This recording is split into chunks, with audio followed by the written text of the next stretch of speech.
on Acast and wherever you get your podcasts. This is Rebalance with Kamal Santamaria.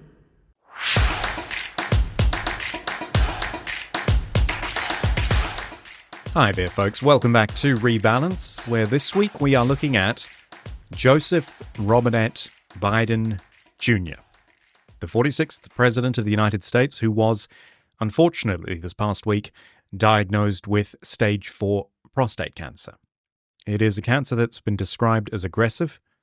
Certainly, there are no stages past stage 4, so for a man who is 82 years old, you would think that the prognosis is probably not that great.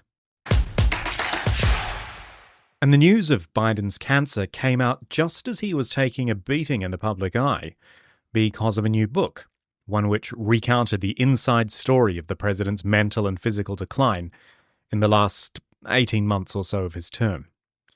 The cynics, they would say the timing of his diagnosis was curious, to say the least. After all, it serves as a deflection from all the negative revelations in the book, and of course raises questions about how long Biden and those close to him actually knew about the cancer. Was it just one more thing they withheld from the public? But for me, the question was more, why are we still talking about Joe Biden's health when the mental acuity of the current president is so questionable? Rebalance with Kamal Santamaria. More damning revelations tonight about the Biden inner circle's efforts to hide his decline, including a scene in which the campaign staged a fake town hall. It's all according to the new book, Original Sin. Original Sin. Original Sin, President Biden's decline, its cover-up, and his disastrous choice to run again.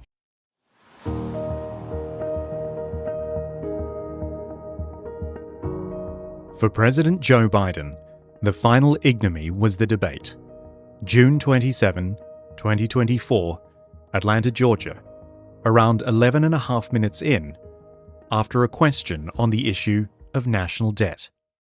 Child care, elder care, making sure that we continue to strengthen our healthcare system, making sure that we're able to make every single solitary person eligible for what I've been able to do with the COVID. With dealing with everything we have to do with. Look, if we finally beat Medicare. It was after those words, "We finally beat Medicare," that CNN's debate moderator Jake Tapper wrote out on his iPad, "Holy smokes." His co-moderator Dana Bash wrote back, "He just lost the election." It was bad. Even Van Jones, commentator and staunch Democratic Party advocate, was struggling to articulate just how bad. That was painful. I love Joe Biden. I work for Joe Biden. He didn't do well at all. He did not do well at all. And he looked, I'll give you the analysis, you kind of have the old man versus the con man. I can walk you through how I'm supposed to see it and say it, but I just want to speak from my heart. I love that guy. That's a good man. He loves his country. He's doing the best that he can. But he had a test to meet tonight to restore confidence of the country and of the base, and he failed to do that. 24 days later, Joe Biden withdrew his candidacy for US president. After that debate performance, there could be no other way forward. The rest, of course, is history. Vice President Kamala Harris had 100 days or so to try to mount a successful campaign. She failed, and Donald Trump became president again. But the story of Joe Biden's decline just won't go away. Jake Tapper here. Alex Thompson from Axios and I wrote a book. It's coming out next Tuesday. It's called Original Sin, President Biden's Decline, Its Cover-Up, and His Disastrous Choice to Run Again. The book is drawn from more than 200 interviews with mostly Democratic insiders, almost all of them after the election. Tapper and Thompson have been everywhere these past few weeks, promoting their book ahead of its launch. Most notably, they've been interviewed multiple times on CNN itself, to the point where you start to wonder if the network's getting a cut of the sales money. Tapper's even been allowed to promote the book himself for weeks at the end of his daily show on CNN, The Lead, with Jake Tapper. But is there a fundamental flaw with the whole premise of this book? Yes, it gives specific information about how President Biden's decline was dealt with within the administration. But if this was a cover-up, then it was the lousiest cover-up the world has ever known. The Democrats were apparently really bad at hiding his problems. The CNN debate was the defining moment, the day Biden finally faced his Waterloo. But his mental and physical decline had been plain to see for over a year. Tripping up on the stairs to Air Force One, falling off his bike, reading out speech instructions from the teleprompter, and being led away from reporters by a White House staffer dressed as the Easter Bunny during the annual Easter egg roll. Biden had, at this point, passed 80 years of age. He was an old man in the world's most demanding job, and it showed. In a new Wall Street Journal survey, 73% of voters say they feel President Biden is too old to seek a second term. 47% of voters felt the same way about Trump, though the candidates are only 3 years apart. It reinforces the challenges Biden faces as he tries to get reelected here. Weak numbers in terms of the economy. His overall approval rating is around under 40%, and in the aggregate of polls, it's around 41, 42%.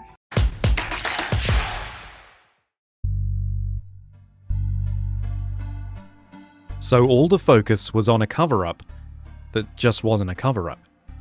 And you have to wonder, why was so much airtime and prominence being given to something we already knew and which concerned a president who isn't in office? Because, the president who is in office right now isn't exactly demonstrating the greatest cognitive abilities himself. President Donald Trump isn't shaking off his bad blood with Taylor Swift. Has anyone noticed that since I said I hate Taylor Swift, she's no longer hot? He wrote on May 16th. Well, President Trump took aim at rock star Bruce Springsteen, calling him highly overrated and a pushy, obnoxious jerk. The President of the United States just explained to the President of the United Arab Emirates what groceries are. Groceries, they have a term, grocery. It's an old term, but it means basically what you're buying, food. It's a pretty accurate term, but it's an old-fashioned sound. But groceries are down. Ah, yes, that old-fashioned term, groceries, which no one uses anymore, except when they go to buy groceries from the grocery store. Trump is patently talking nonsense. But what if Biden had said the same thing? I mean, just imagine. Groceries are down. We have a term, grocery. It's an old term, but it means basically what you're buying, food. It's a pretty accurate term. It's an old-fashioned sound, but groceries are down. Scary, isn't it? First, that I could make that audio clip in about 30 seconds using a free AI website. But secondly, that if it were true, it would have been held up as yet more proof of Biden's mental decline and his lack of fitness for the job. Here's AI Joe again, channeling Donald Trump from his first term. And I like China. And I like President Xi a lot. He may not be a friend of mine anymore, but I think he probably respects me from what I hear. China has total respect for Joe Biden. And Joe Biden's very, very large brain. Talking about himself and his brain in the third person? Oh dear. And even just last week, Trump was teasing a big announcement about something. Could Biden have gotten away with that? And that announcement will be made either Thursday or Friday or Monday before we leave. But it'll be one of the most important announcements that has been made in many years about a certain subject, a very important subject. Nope, AI Joe's lost the plot again, and clearly should not be president.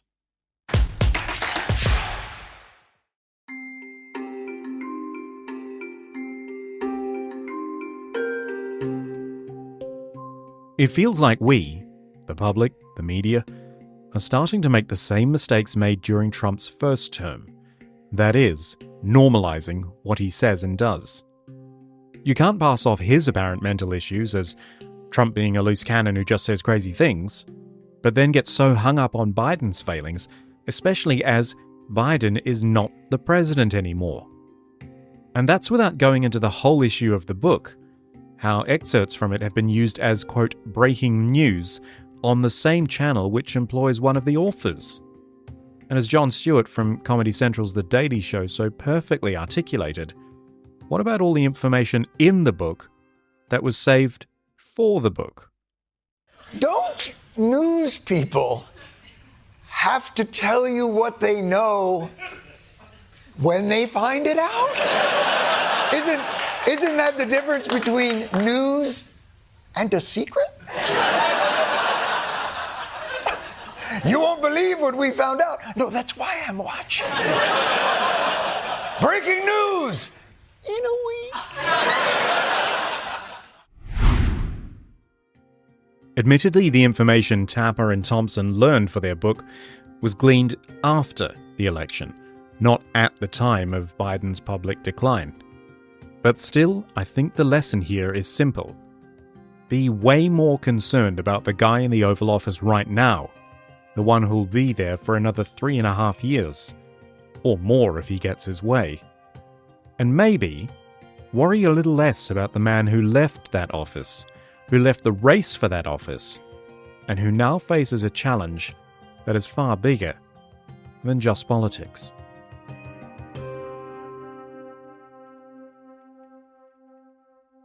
The Balance. Journalism without agenda. It's really interesting, isn't it? I have personally always liked Jake Tapper as an anchor and a journalist. I still do in many ways. And I was interested in reading his book. But now, after the way it's been so gratuitously promoted, and I don't know, maybe Biden's cancer diagnosis is a factor too, something just doesn't feel right about it all. You know, the American people, they deserve answers for sure. And if the previous administration was attempting to cover up something really serious, like a cancer diagnosis, for example, then there are questions to answer. But then I look at Donald Trump and his antics, like just today, signing a stack of executive orders in the Oval Office, clearly with no idea and even interest about what he was signing. And I can't help but feel that there are, as they say, bigger fish to fry right now. That's it for this week's Rebalance. Your thoughts, your questions, your comments, you can email me directly, kamal@thebalance.website. Find us on social media as well, at The Balance Feed in all the regular places. Hope you've had a good week, wherever you're listening around the world, and I look forward to talking to you again next time. Bye-bye. Rebalance is a production of the Balance.website and is brought to you by Acast. For more, visit shows.acast.com/rebalance.